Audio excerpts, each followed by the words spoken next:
Welcome to Club Damingo, brought to you by Cyclone Comics.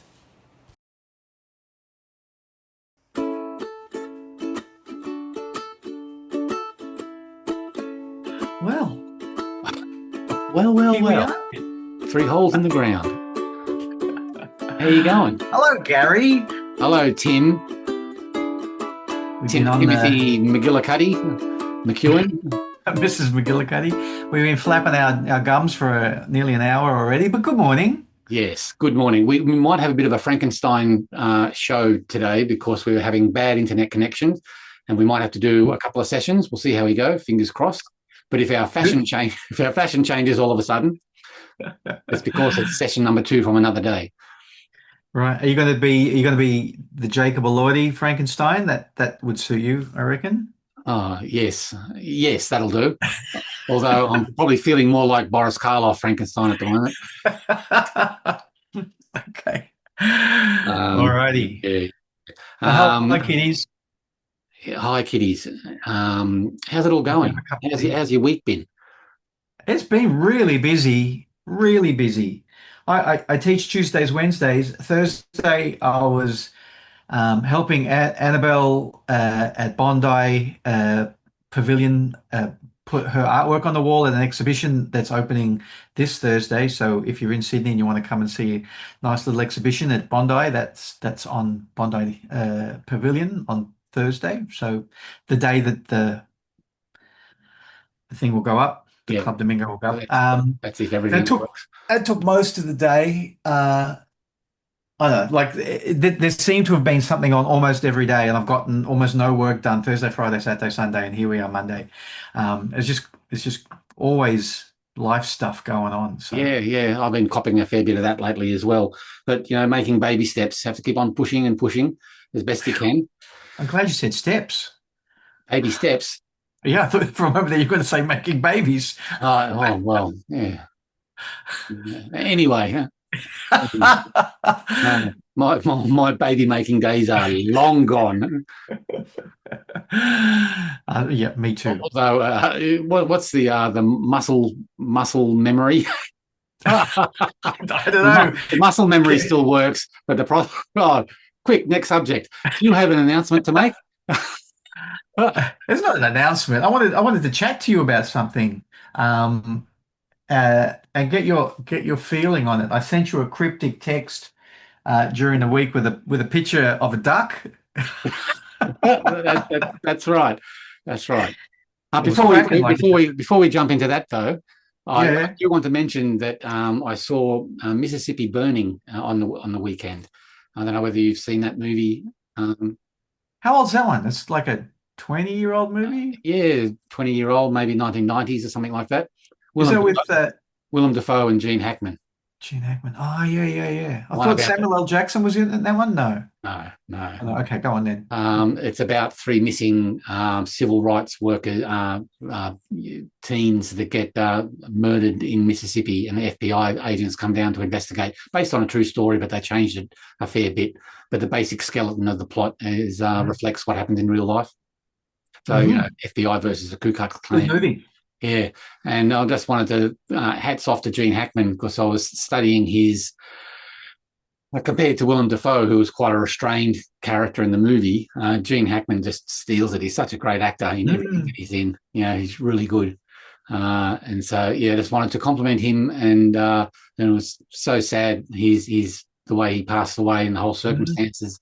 But Mississippi Burning and his role in it, he was great to watch. I'll put it on my list. The list I'll never get to, but anyway. the to-do list. Yeah, to watch list. Yeah. Oh, if we're talking about stuff like that, I know we talked about this months ago, but I finally finished reading this last night. Hicksville, and honestly, that second last chapter, like it just hits so hard. I love it so much, and we're so blessed that Dylan Horrocks made this graphic novel. If you love comic books and you love them as an art form and you would like to elevate the art form, you've got to read this, and just for the the idea of comics as an art form, and it's just so well made. There's so many like interlocking stories that are made by the people in the book as well as about the book, and a great mystery. And I was thinking about some of the like the interpersonal dramas that happen in the book as well, and wondering, like, do they actually have to be there? I don't know how much of it you remember, but there's a whole thing with this one character called Grace, and a romance that she had with one of the other people in Hicksville, and she's just come back, and I'm going, that doesn't actually add to the overall story at all, but it's just a beautiful kind of helps to paint the picture of Hicksville, Yeah, and yeah, and just great character work as well. But it's really interesting like that. That I often try to pick stories apart and go, if you pulled out an entire thread, an entire plot thread or character interaction that's happening throughout, like does it all fall apart or not? Like is that just there so that they hit another set of people in the audience, or yeah. And why is it there? yeah. Because that's one of the things that really stuck with me after working at Kennedy Miller Mitchell, um, under George Miller, is, he would say, he used a phrase a number of times to make sure that we were really thinking through our decision making, was, has it earned its place? And he was like of the opinion that every scene and every line of dialogue in that scene and every word in that line of dialogue, everything has to earn its place. And if it's not earning its place, it's got to go, because you Yeah, need to be lean. And yeah, so I look at a lot of storytelling under that kind of microscope every so often, and try to see what is and isn't earning its place. I just wonder, uh, like the story would be much lesser without the Grace. What's the character's name? The man's name. Anyway, Grace and her ex. It'd be much lesser without that happening in there as well. Um, uh, but yeah, it I don't know that like it would not. The whole thing wouldn't fall apart without it either. yeah. It's an interesting choice to maybe it's in there for female representation, as well as just allowing the story to breathe in another direction. That's That true. Yeah. I feel like it's more that second thing, but yeah. yeah, if it wasn't there, that the whole thing might have been a bit too intense and packed, saying what it needs to say with Yeah. those story elements. Yeah, it helps leaven the story a little bit. But you're right, most of the what I would call the main plot, all the players are very male. Mm. And Um, she's a great character. she's amazing. She's got a great agency and Yeah, a yeah, strength and understanding of herself, and wishing to do that, while a lot of the men don't. Um, so yeah.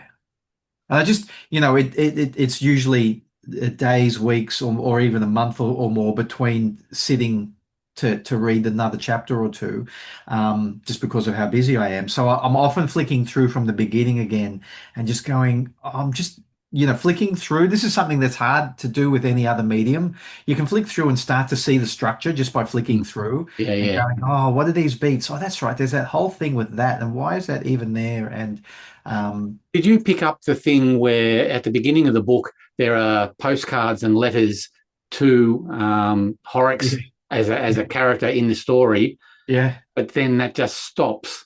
Yeah, but it doesn't quite stop. I feel like that's a little bit shaky. It's a little bit on shaky ground. But in that last panel there, right, Mm, where he's looking at that page of comics, that becomes that page, yeah, right? And that becomes like the most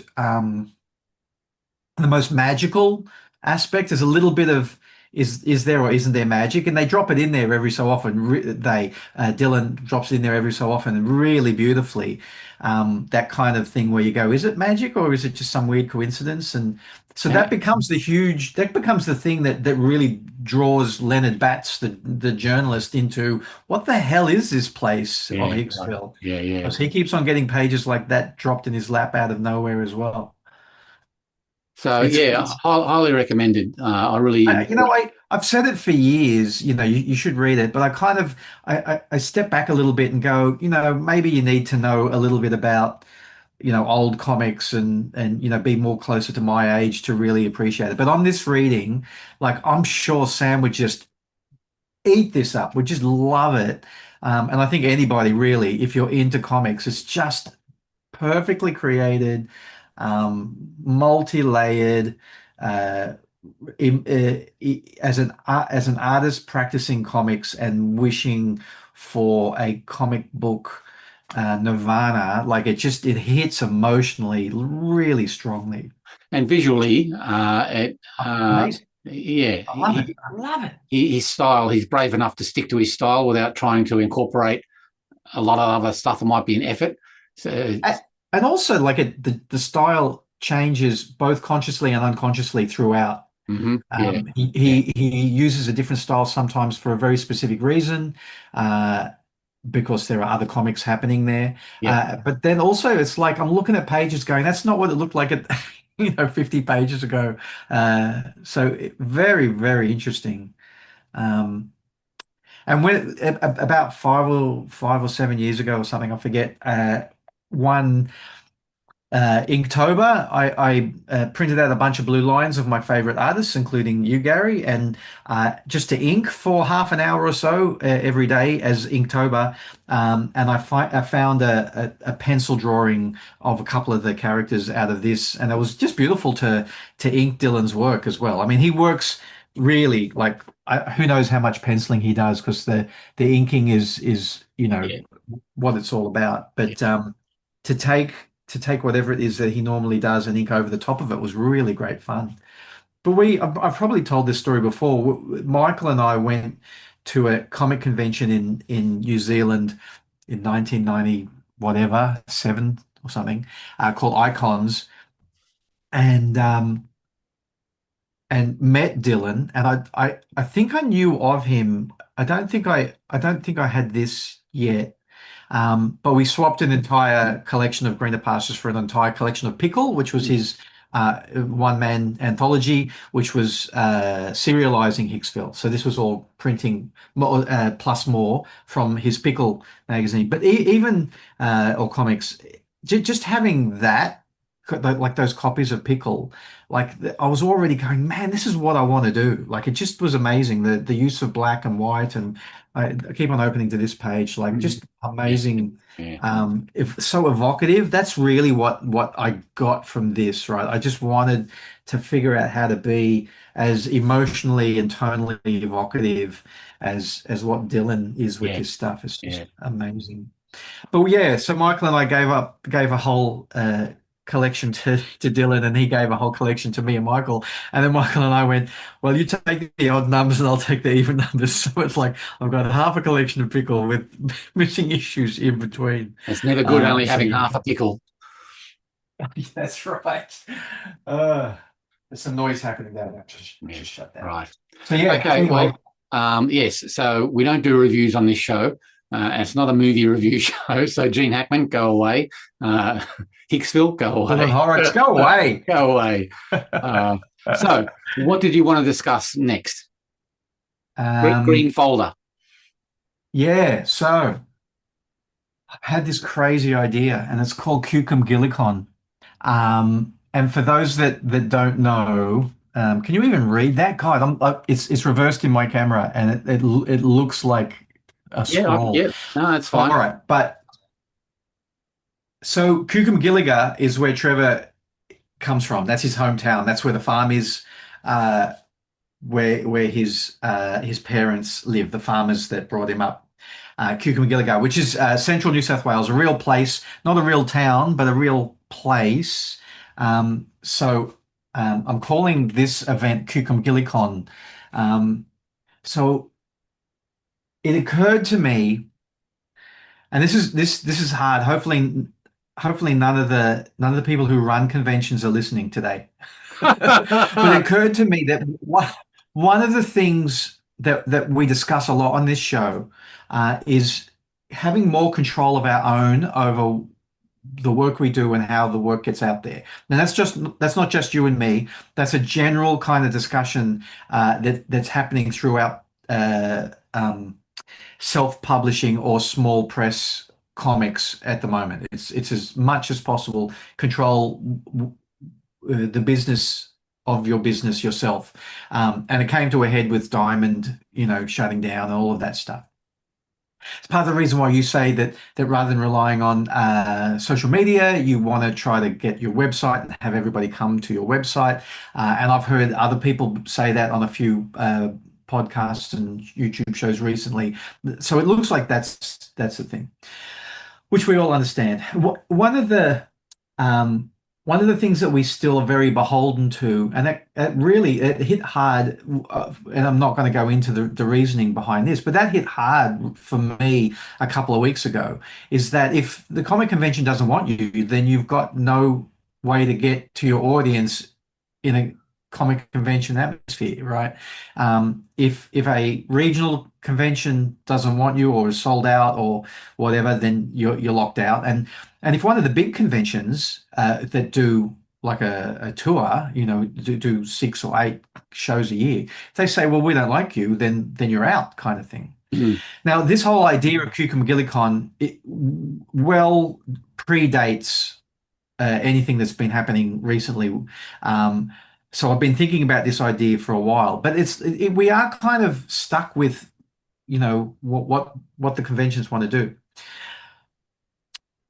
And I happened to read some historical stuff recently about a thing called PetuniaCon, which was an indie comic convention in America in I guess it was the 90s. Might have been early 90s, might have been late 80s, in fact, might have been 80s. Which was basically a Cerebus convention. Now, it wasn't really, because I didn't live through it. I wasn't old enough to be collecting that at the time, to be collecting Cerebus at the time. It's all kind of been secondhand information until I read about it recently. But I thought it was like a convention built around Cerebus, because in the Cerebus trade paperback Church and State, there is a political convention where debates are going on and blah, blah, blah. And it's called PetuniaCon. So they called this whole convention PetuniaCon for real. And I thought it was just like Dave Sim and Gerhard, and that was it. But it was, in fact, that was pre-Gerhard. But no, it was larger than that. And they had people from Marvel and DC and lots of comic shops and whatnot. Yep. And I think they had 2 of them before they stopped it. But what it was, I guess, really more was a precursor to very independent conventions that were Indie predicated press. more on what are the indie press doing rather than what are the big press doing. But it's been an inspiration as well, that like, do we have to be invited to a convention or asked to be at a convention? Can we make our own convention? Now, I know that's where Paper Cuts, PCAF, Scamp, those kind of comics related conventions come from. Not so much where the new like Newcastle convention or the one that's going to be in the Shire here in Sydney. They're more like regional pop culture things. So there are all these different types. And I thought it'd be interesting and to just run a convention that the spotlight is just basically greener pastures. And I know it's not as if I'm a huge name that everybody knows, and I'm going to pull 3,000 people to come to my convention. Like, I'm expecting it to be really tiny, but I'm really keen on testing the idea and seeing what might happen if we put on like a little one-day pop-up event based around my comic, and who will come and what will it do? You look like you have a question, Gary.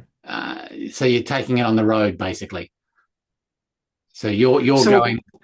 So to begin with, I was like, because I've been thinking about this for a couple of years now. I've got notes that go back for a while. Yeah. Okay, so I was thinking of it being like a one-day event in Sydney, and maybe next year it'd be a one-day event in Melbourne or whatever. But we just made a short film. If you don't realize, maybe you haven't heard about it, Gary, but we just made a live-action short film based on our comic book. What's your comic book? Called Greener Pastures. Oh, Bull. You have not. Bull. All bull all day. That's right. And it has to run a circuit, the film festival circuit, so that it can be shown, and maybe, that will help us with the idea of selling the IP as a television show if it gets into a few film festivals that are well respected. Mhm. So we can't really do anything. We can't show it publicly at all. Like even the screening we did was not a public screening. It was a private industry, family and friends, cast crew screening. Um,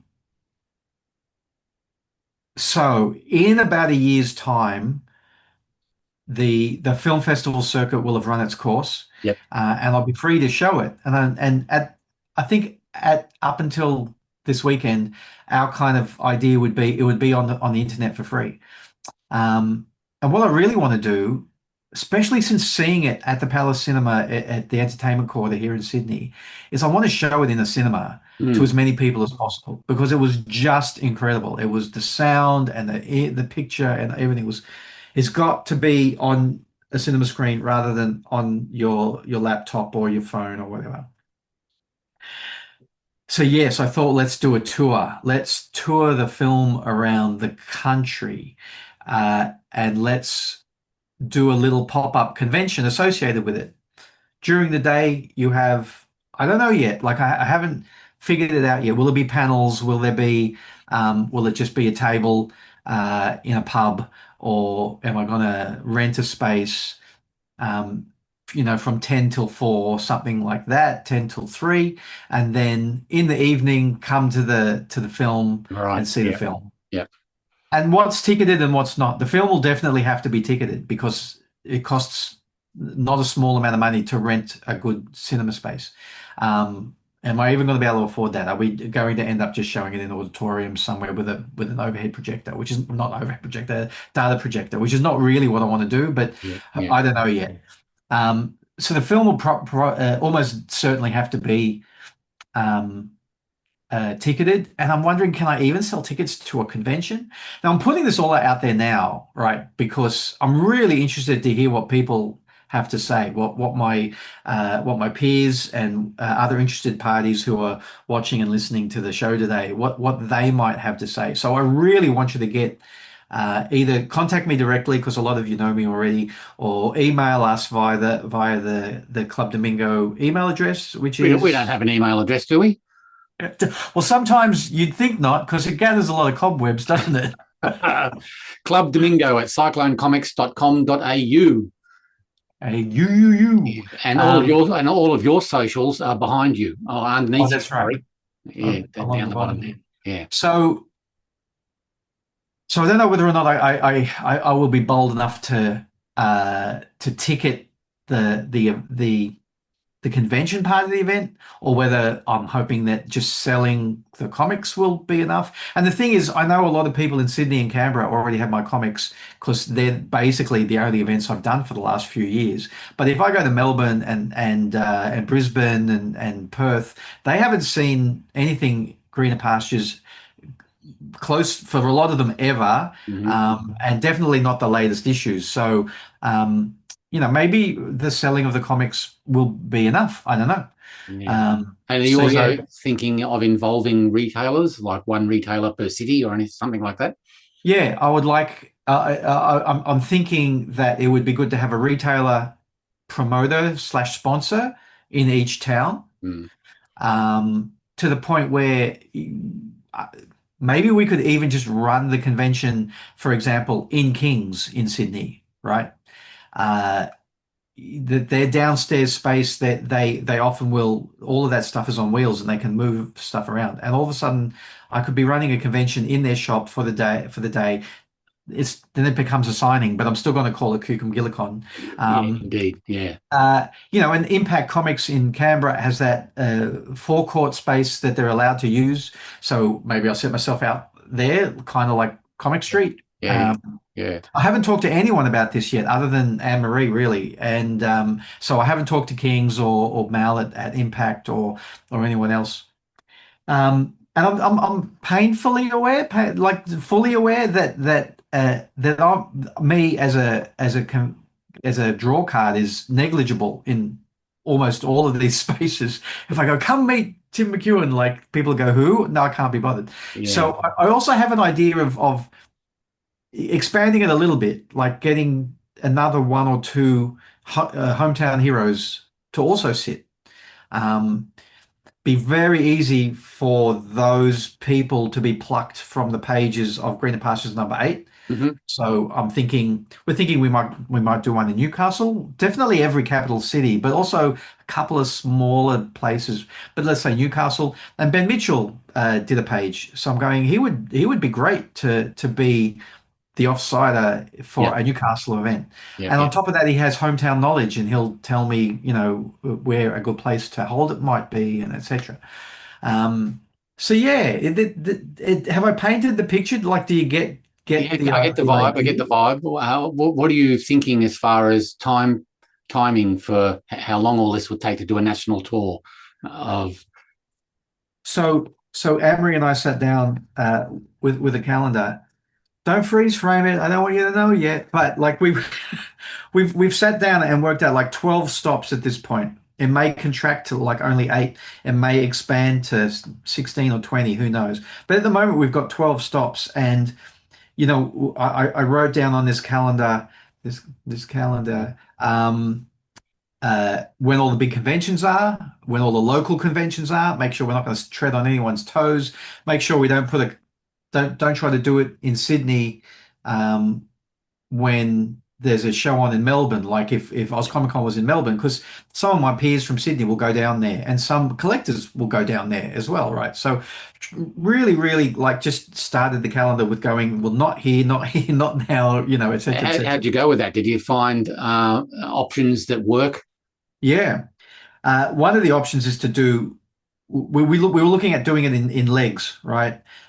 So for example, right now in the calendar, the southern leg is most of January, and maybe January is too early in the year. But then again, maybe people have got nothing to do, Yeah. right? So maybe they'd like to go in January. So that would be possibly, like, we don't know yet, but possibly a road trip. So we'll drive to Melbourne, do a weekend there, do a weekend in Warrnambool, do a weekend in Adelaide, and drive up to Broken Hill, because we wanted to visit there. But also, I reckon that would be an interesting place to put something on, Mm.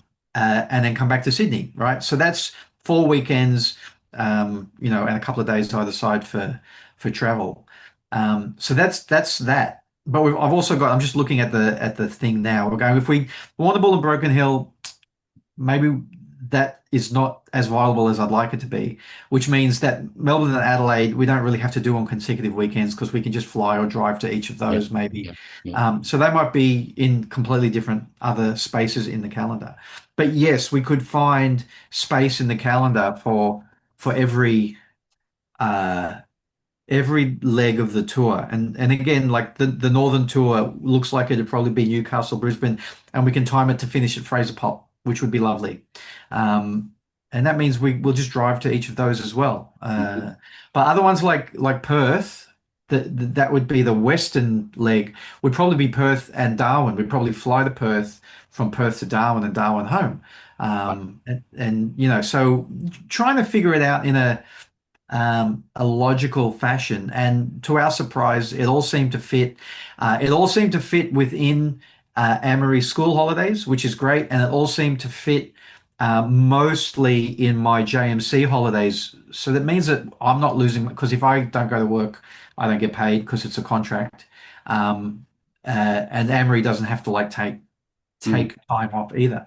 So yeah, it looks very possible. Um, and like I said in my text to you and my text to my kids, we're hatching something crazy. I don't know how like, I don't know. Yeah. So when I texted you, I was on the high. I don't know if you do this yourself, but the idea and the high of just how amazing it could be, and all of these plans, and start to jot down notes. And I've got like 2 pages of notes in this notebook here, of just like all of the pros and cons, and what will we do, and what will we sell, and how would the timing work. So I'm on that high, Anne-Marie's really excited. She thinks it's fantastic, which is so great that there's that support. Because I won't be able to do it with Anne-Marie. I couldn't see myself trying to get to Adelaide and set this stuff up, Yeah. without somebody there with me. Um, but now, like I think that was Wednesday, I started making the initial set of notes and everything. So now on the Monday following, I'm definitely in that trough of going, oh, that's just like it's just crazy, and there's so much work, and no one's going to come, and I won't. I'll sell $100 worth of comics if I'm lucky, and so I'm kind of in that spot as well. So if we'd recorded this last week, you'd possibly be getting a different kind Yeah. of, but this is good this is why I want to talk about it on air as well. For a little while I'm going, I shouldn't talk about this at all, right? But it's a year away. If I cancel it and I go, well, that was just stupid, then at least there's something interesting for everyone to listen to and think about for themselves. And Yeah. Yeah. but if it goes ahead, I'd love to hear what people think. What are your initial thoughts on how to get costs covered, like airfares and stuff like that? Just is that part of whatever sponsorship you could sort of get on each leg? Yeah, so sponsorship is one of my notes, and I haven't gone any further with that than a note that says seek sponsorship. Yeah. That sponsorship includes seeking grants. I know for a fact that is it at least two of our comic making peers have been able to travel the country to as many conventions as they can possibly fit in on government art grants. So I'm hoping that I'm starting this whole process early enough that I may be able to get those grants for then. Yep. So this would be in 2027, right? Like I said, 2026 will be mostly film festival circuit for the short. Yep.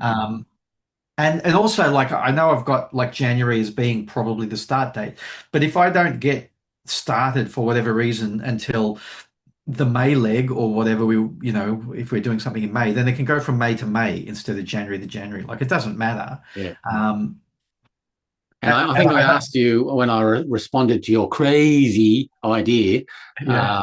what stuff would you have out to actually push around the country?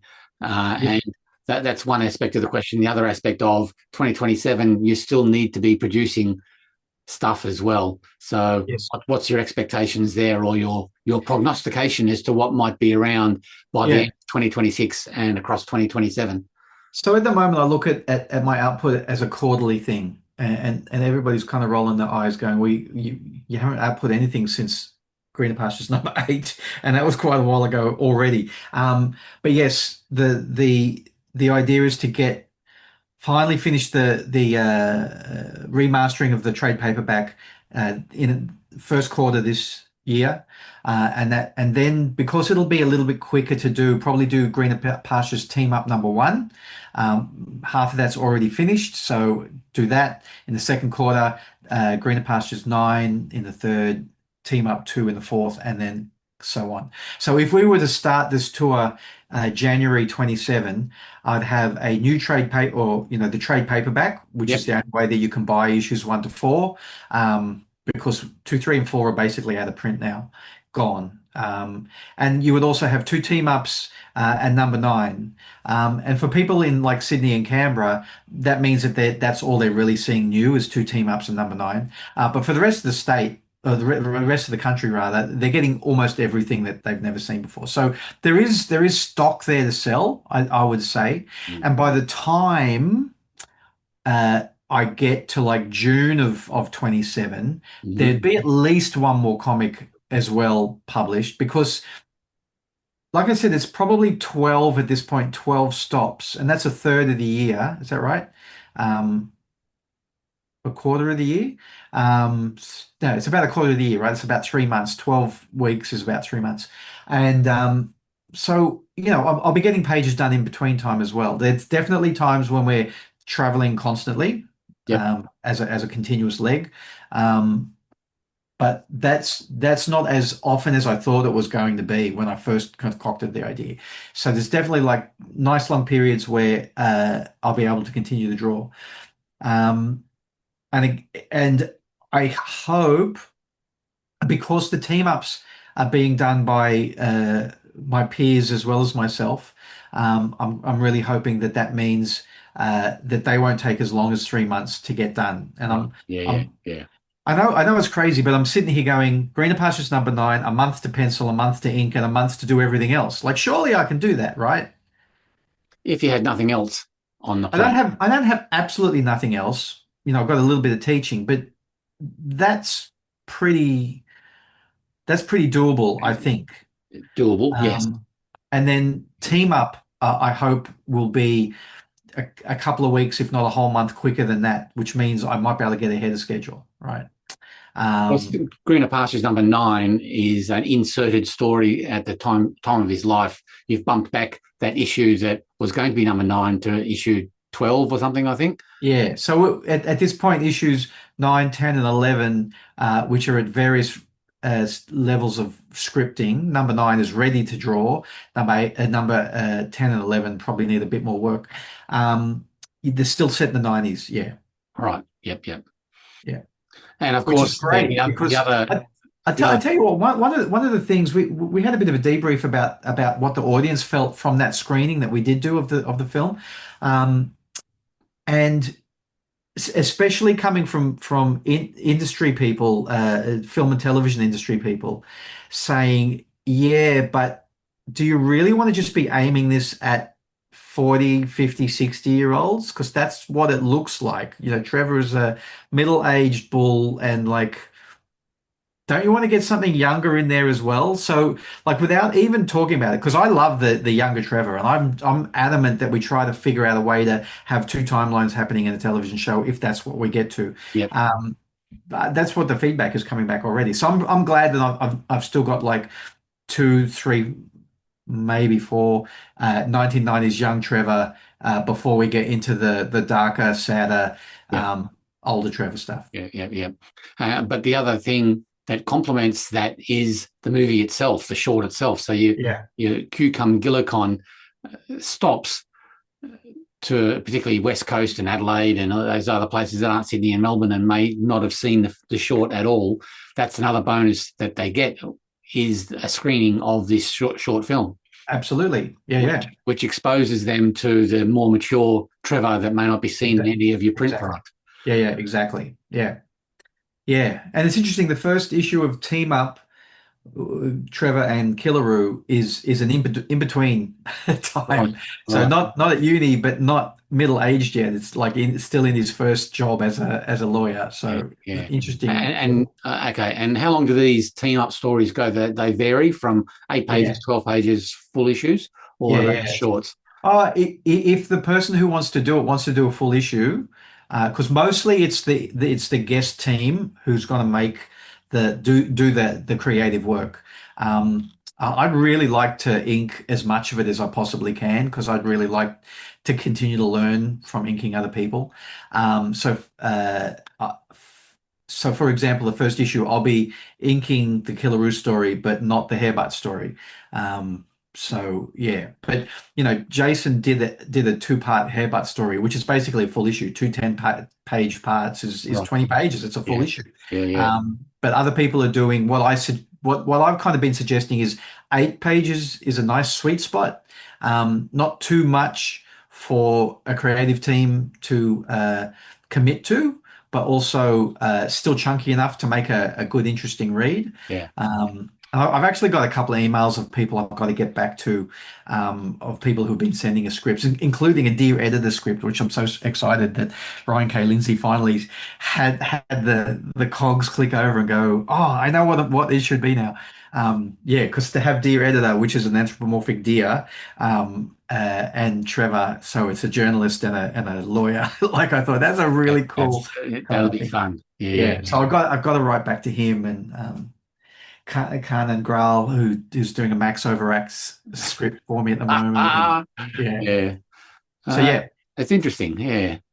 So when you lock all these dates down, you got to send them through so they don't conflict with my Dugga Con that I've got planned. The Dugga Grudge Con.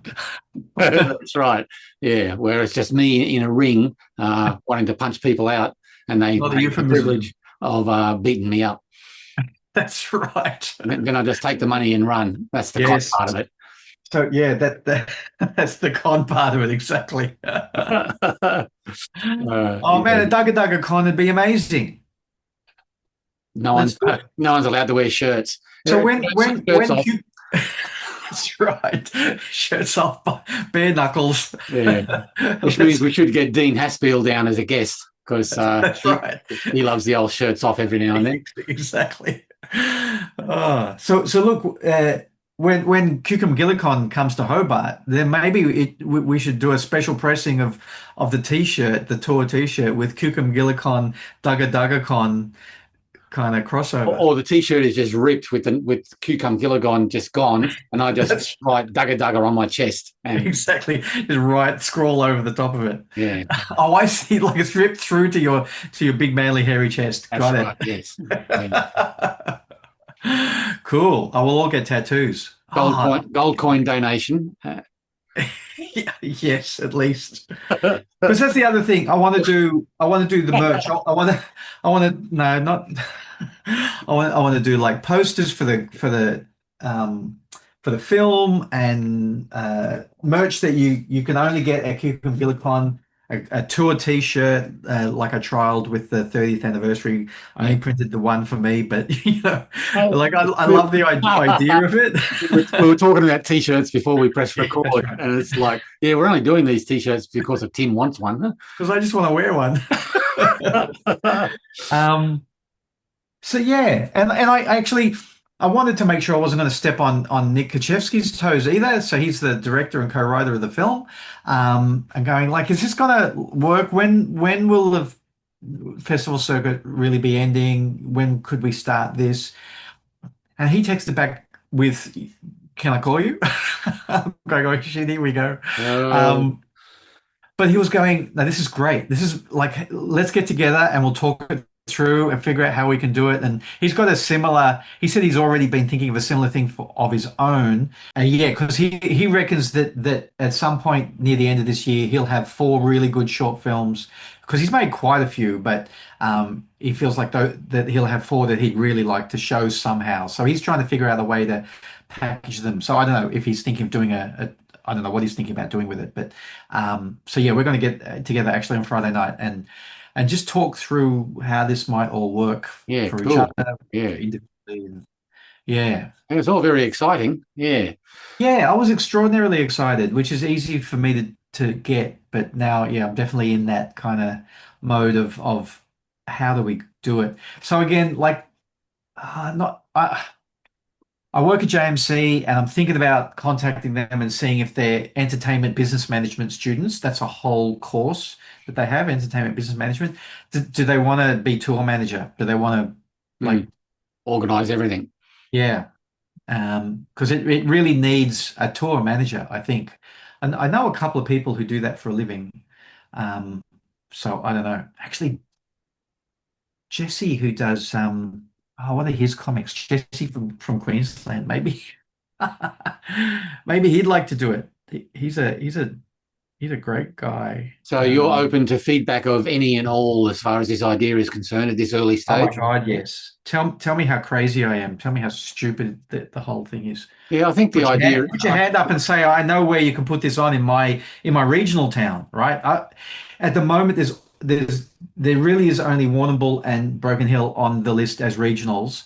But in my head, to begin with, I was thinking regionals would be great. So if you are in a regional town, like Kieran, who I think is in Albury-Wodonga still, I think that's where he lives. If he wants to say, we'd definitely get X amount of people to a screening or whatever, then we'll see if we can work it in. But yeah, I'd love to do regionals. With an idea like this as well, you'd have to work in press as well, some radio interviews and all that kind of stuff to try. Yeah, absolutely. Yeah. And see, this is talking through it with Anne-Marie. She talks about sponsorship, grants, marketing, press, all of these things that you and I brought up. She brings up. And I said, so the thing is this, if we do it in Melbourne, we will get no press. It'll be really hard to cut through the marketing, blah, blah, blah. But if you did this in even Broken Hill or Albury-Wodonga or Orange, you will probably get like hard cash sponsorship from someone, from an arts body or something, to go directly into your pocket to help pay for it. You will definitely get a newspaper at least, or the radio station at least, if not the television station, to come and talk to you. Like, Yep. so I think it's really important that we do all the capital cities, because that's where I'm going to get, enough people, I guess, Yeah. to fill enough of a cinema to get worthwhile. But I think we're missing a trick if we don't try to do regionals as well, because they will support it probably more. So yeah. Yeah, yeah. Okay, kiddies. Well, yeah, put your thinking caps on. Tim's ready to receive any and all ideas, Yeah, contact me and reasons personally. why it's a bad idea. Oh, absolutely. I want to know why it's a bad idea. I tell you, when I first was doing the first Kickstarter for GP8, was helped a lot by Darren Close, but also was just talking to a few other people, including Mal Briggs from Impact Comics. God, can you believe I still say Impact Records? Impact Comics, and he's definitely just like one of the good guys, and just wants us all to succeed. And we would have a really interesting conversation about what it means for him as a retailer, as well as what it means for me as a publisher, with Kickstarter, and how does it work, and what does he think? And and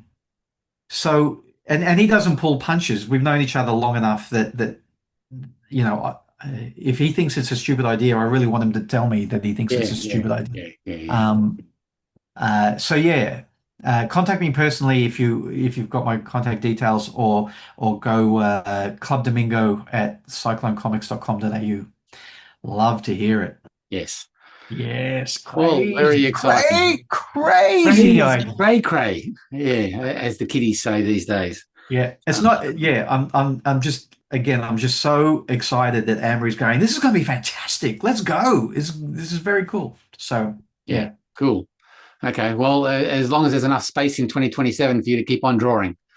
Yes, and yeah, that is definitely the important thing. And maybe I'll, even take the drawing board on the road and can at least do rough pencils, etc. Yeah, and we'll still have to do Club Damingo across 2027. Oh, that would be amazing, right? You wait till I'm coming at you from Yeah, Darwin and doing a Club Domingo recording. yep. Malta, Paris, Darwin. Yeah. So I'm just looking to see Malta, Paris, Darwin, exactly. All the exotic locales. I'm just having a look to see what else I've got on my list of things to talk about, but I think The only other thing that I've got here is the Aurealis Awards. oh, absolutely, very Yeah. important. Yes, and they were announced for this year, for 2025, over the weekend, and the in the category of best graphic novel / illustrated work was won by Tull Suwannakit, who is the writer artist of a graphic novel called Higher Ground, which is for I think it's for 8 to 10 years old. I think they're sort of like on the younger side of things. Yeah. But Tull is heavily inspired in a broad sense by Sean Tan and the way he approaches his graphic design and storytelling. So if you're into that kind of vibe, I don't know too much more about it, except I think Higher Ground is about a world that is flooded, and there is a building that is been submerged, not fully, but on the rooftop, there's a rooftop garden where a grandmother and a couple of her kids live on the roof, and how they adapt to life now that civilization has been flooded with higher water levels, and they live on top of the roof and have a day-to-day existence trying to solve problems of how to grow food and how to get fresh water and all these other things that make for a lovely story. So that's about as much information as I have about it. But if you like, if you're in the Sean Tan school of graphic design and you appreciate that kind of presentation, that this is very much along those lines. Yeah. He's so that's a name I had not heard of before, which always bowls me over, and amazing that I haven't heard the name before, and yet I'm pretty sure it's got like an internet. Yeah, it's got international awards already. And he does Tull does illustrated books as well, but also puts in his bio that he makes graphic novels. So yeah, like hadn't followed him on Instagram before, but he's there on Instagram, so I followed him the other day. Yep. but yeah, congratulations to Tull. That's fantastic. Yeah. And it's an interesting award. Like the Aurealis Awards is basically sci-fi, right? Yeah. Sci-fi, Yeah. fantasy, horror. Yeah. Yeah. Yeah. Um, but yeah, it's one of the small places in Australia where there is a comic or graphic novel section in the awards. So yeah, there's the Cars, Aurealis, the Stanleys.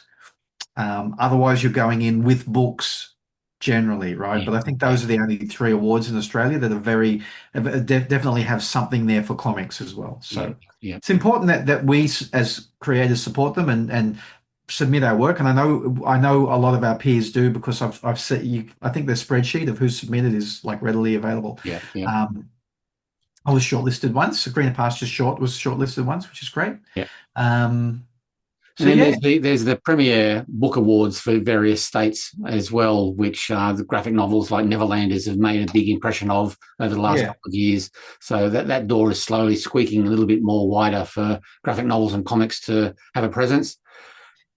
Yeah, but that again, um, that's a book award, which True. Yeah. which we're trying to get into. Have you got the list of the nominees for the graphic novel this year? Oh, go. Let's see. Nominees. I don't. It's always great to have dead air, but whatever. I'm The just looking at their nominees. website. It doesn't. I don't know. It's a little bit. Yes. Yeah, I'm just scrolling down to get to it. Okay, here they are. Oh, We cool. had Bad Friend by Robin French. Oh, We had yes, very cool. The Photographer by Mark Rafidi and Paul O'Sullivan. We had Strange Bedfellows by Ariel Slamet Reese or Rice. Nice. We have Society by Tamlin Teo and Higher Ground by Tull Suwannakit. Excellent. Yeah, yeah. Very cool. So, yeah, that's all I got. So I Brilliant. think congratulations all around there. And yeah, we await with bated breath some feedback about Cucumgillicon. Okay. Maybe I'll give an update next week. Yeah, for sure. Yeah. Okay, so we're going to Cool. leave that at that for the week.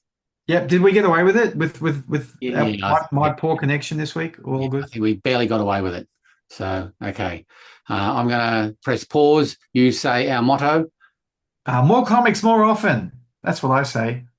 Bye.